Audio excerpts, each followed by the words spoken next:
I began renting the downstairs flat in my parents' house when I was 22. I felt like I had no privacy and couldn't even have friends or girlfriends around in quiet, even though my parents would leave quite a bit. A lockable door in the stairway separates the apartment on the lower level. The arrangement was open, with the living room space incorporating the small kitchen. After that, there was a side entry via the living room, and down the hall were my bedroom, bathroom, and laundry room. My parents were away for the weekend, so I was free to act as boisterous as I pleased. To pass the time and enjoy a few drinks on the couch while watching the hockey game, I invited my buddies Anthony and Jay around. My folks weren't home, so we relaxed while listening to loud music. By the end of the game, I was buzzing, but I wouldn't say I got drunk. When my parents were away, I didn't lock the door between my apartment and the upstairs because I didn't have to worry about them coming down at random. Since the upstairs refrigerator was larger and simply functioned better, I kept the drinks there. My pals opted to spend the night at my house because they were drunk and drove. There was a huge couch down there that could easily accommodate 3 people if they were properly positioned. I said goodbye and went to my room to sleep. After a really long night of drinking, a few hours later, I found myself waking up in my bed. It was still either early morning or the middle of the night. What probably woke me up was the sound of footsteps coming from upstairs. Up there, someone was moving about. Naturally, it was assumed that Jay or Anthony were going upstairs to see whether there was any cold water in my parents' refrigerator, so I wasn't bothered by it. After closing my eyes once more, I heard the sound of my bedroom doorknob a few minutes later. It was locked when I attempted to twist it. My bedroom door is always locked. It's just a matter of habit. Though I was exhausted and questioned why either of them was attempting to enter. I reasoned that if I remained silent and claimed to be asleep, they would return to their own sleep. It may sound strange, but I simply didn't have the energy to put up with any of this, and it was successful not long after I dozed off. Jay was still asleep on the couch when I woke up the following morning, but Anthony had already left. He began to move slowly and rub his eyes as he heard me open the refrigerator door. He claimed he didn't think so, but he didn't remember because he was extremely intoxicated when I questioned him if he was trying to enter my room last night. After getting some bacon, eggs, cheese, and coffee from a local deli, he and I ate them in my backyard. Shortly after that, he left, and I essentially carried on with my day as usual. Since I didn't really care that much, I didn't ask Anthony whether he attempted to enter my room. It wasn't a big deal at all. I believe I was out and about with other pals for the majority of that Saturday. Since the day was more of a marathon, I returned home somewhat late at night without being particularly drunk. I had grown sober by then. However, I grabbed a snack, cleaned up, and went directly to bed since I was beaten. When I say that I went to bed, I mean that I actually crawled into bed and watched television for about an hour. Just like the previous evening, as soon as I switched off the television, I heard thumps and cracks coming straight from the kitchen upstairs, almost like footsteps. The noises ceased, but I had to listen and pay close attention. My heart began to beat a little quicker. For several minutes, while I sat up and waited to hear something new, I had a little uneasy feeling in my stomach. Once I realized it was probably just some typical house-settling noises, and that my nervous thoughts were making them seem louder than they actually were, I finally lay down again and rested. I was completely mistaken. I ought to have believed my first instinct. You would think I was going to be struck by a bus, since I jumped up so fast when I heard the doorknob to my bedroom door move once more. Like the previous evening, the doorknob only moved for a few seconds, but tonight the doorknob came after a faint knock on the door. I said nothing at all. With my phone on the bed, I grabbed it and began texting Anthony, Jay, and my family. I was aware that there was very little possibility it would be one of my buddies. My parents didn't answer the phone. They must have been asleep, but I secretly hoped that one of them would somehow reply, "Yes, it's me." It was not anticipated that they would return until Monday. "Who's there?"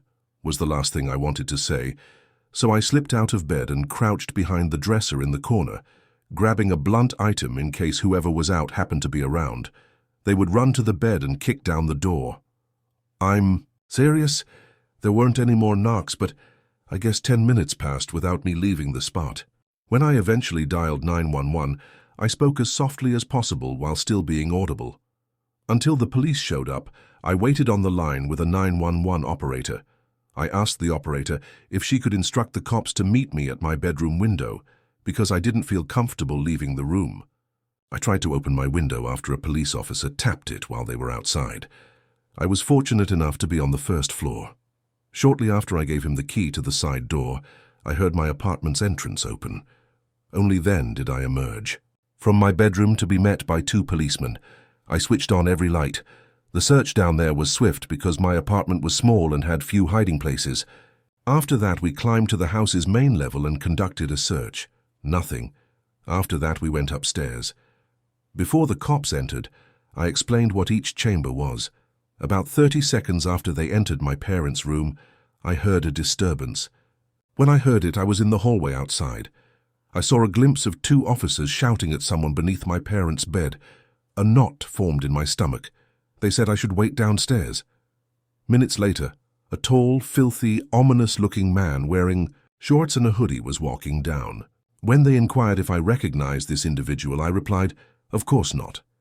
The hateful expression on his face was unsettling.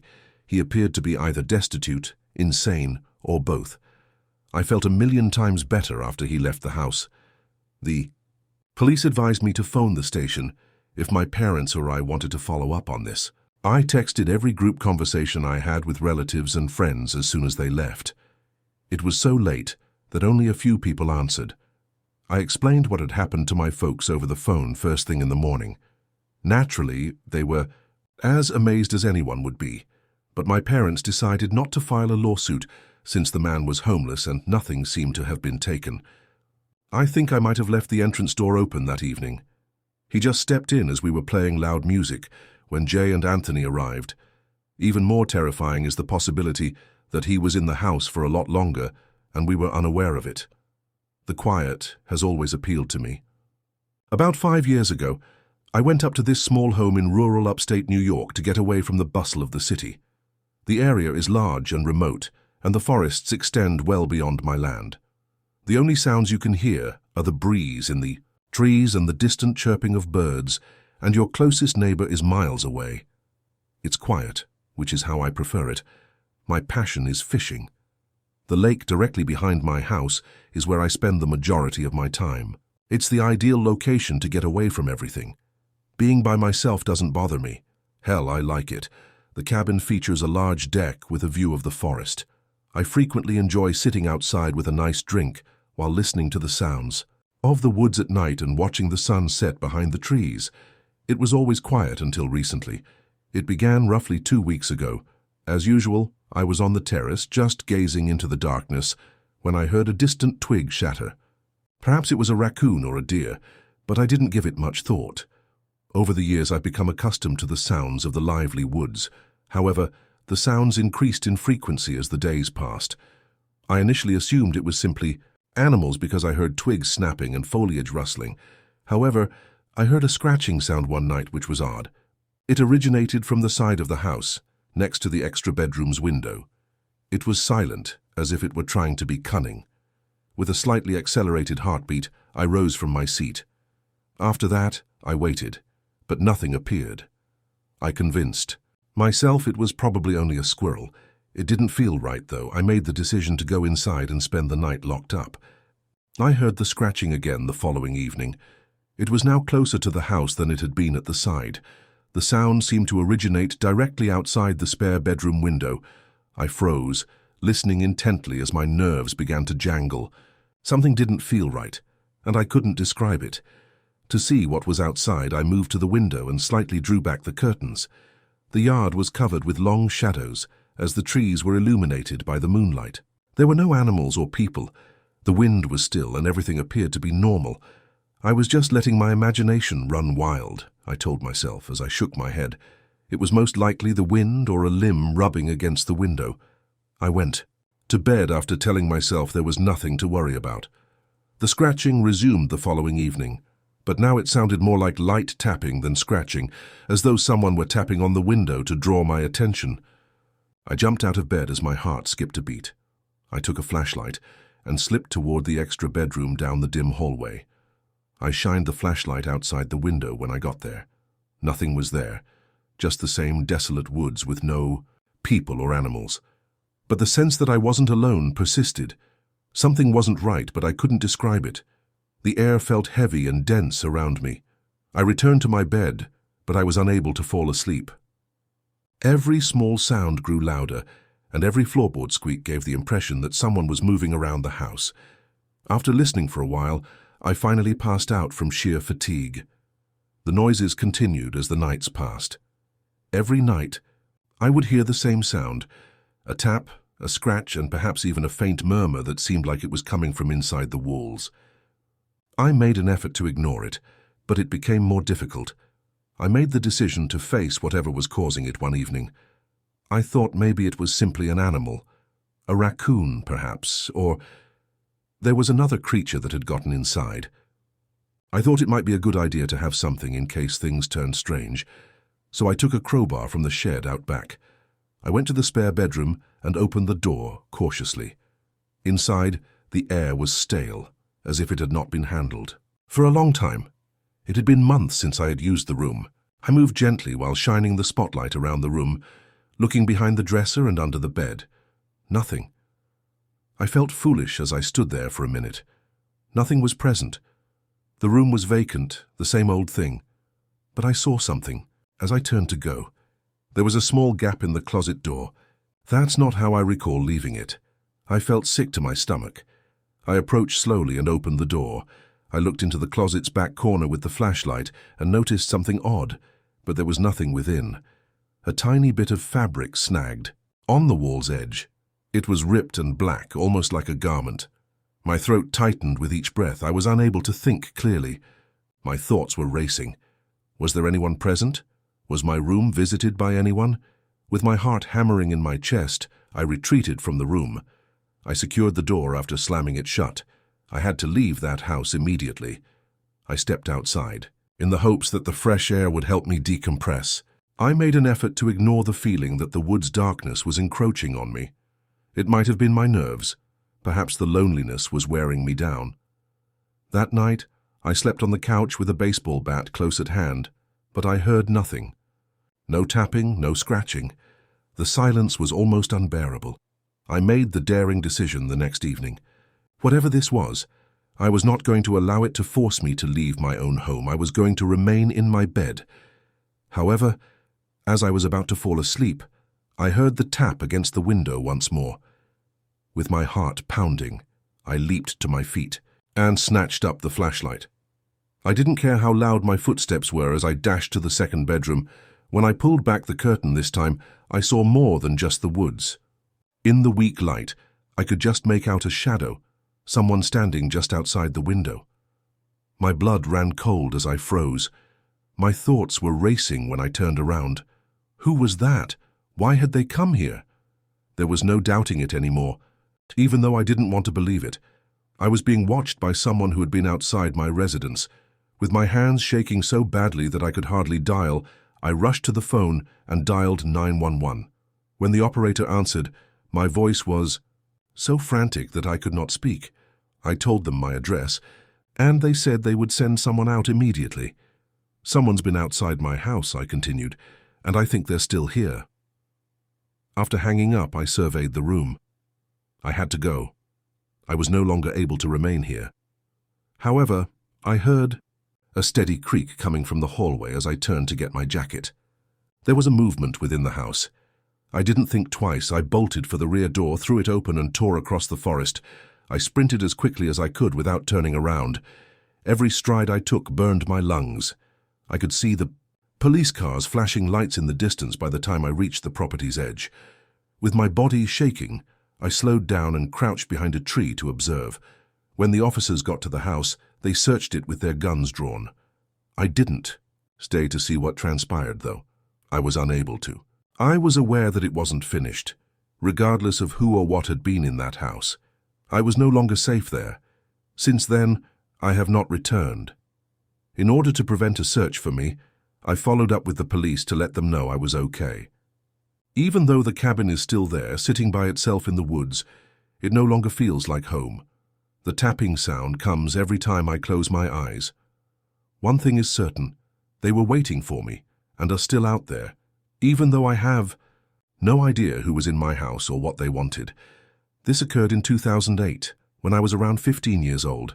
It was just my dog Abby and me at home, as my parents had gone out to the casino for the evening.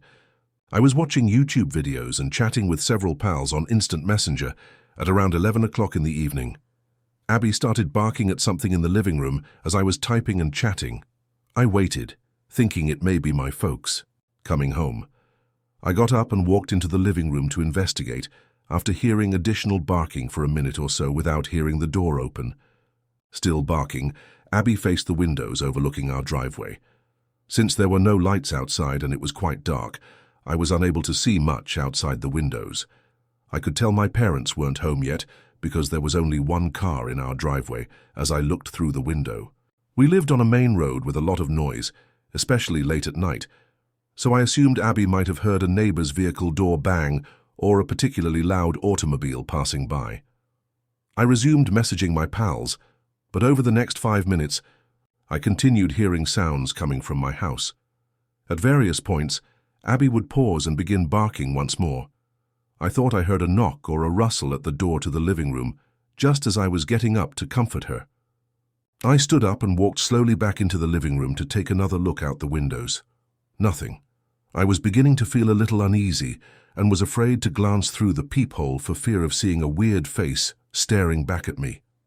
Was ready to leave the room after making sure the door was shut when I heard a knocking noise coming from the house's side door. My heart pounded.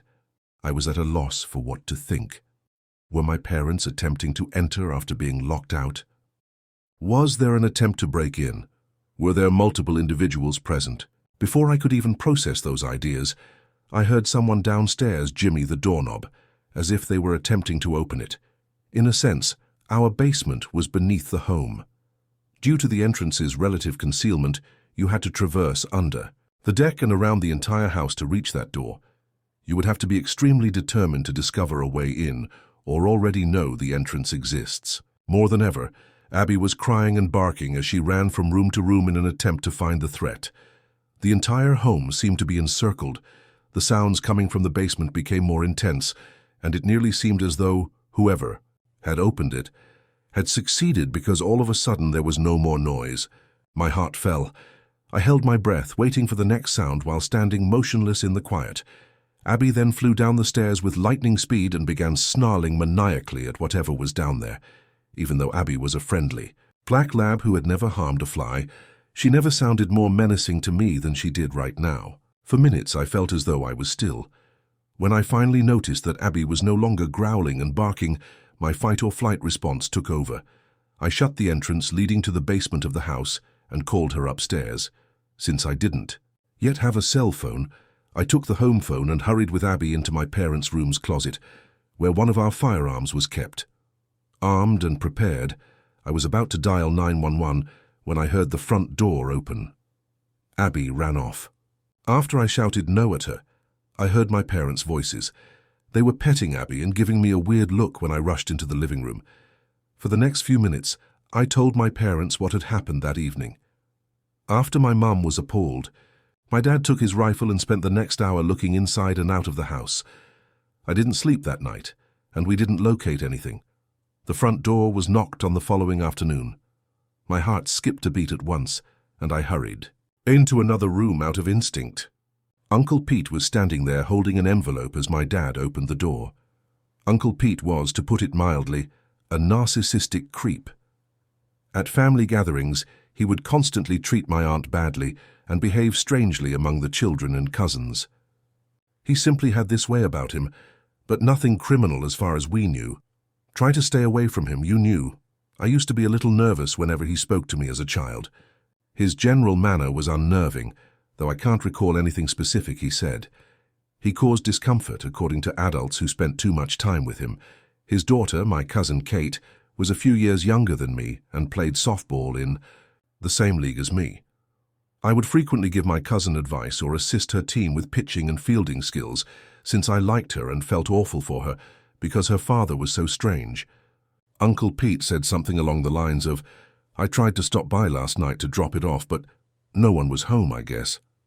My mum and I were listening from another room, and soon after I heard the door was banged by my dad.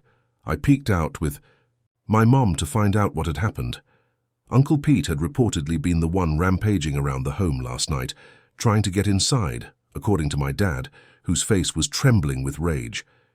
He gave me the envelope, and when I opened it, I discovered a card that thanked me for helping his daughter with softball instruction and contained a gift card. An evening filled with fear and anxiety, caused by my eerie uncle. We never really spent time with my dad again after he threatened him during the conversation at our front door. Looking back on this scenario, I am at least relieved that I was able to identify the perpetrator. If not, I could have been wondering for years if it was a ghost, robbers, or anything else. I'm grateful that Abby was there to keep me safe. When he tried to enter through the basement, she definitely scared him away. However, I still have a lot of questions. How on earth was he thinking this? What was the reason behind his late night delivery of that card? When no one opened the front door, why didn't he realize we weren't home? Why didn't he try to find out if we were home by ringing the house? Even worse, what would have occurred if he had managed to get inside?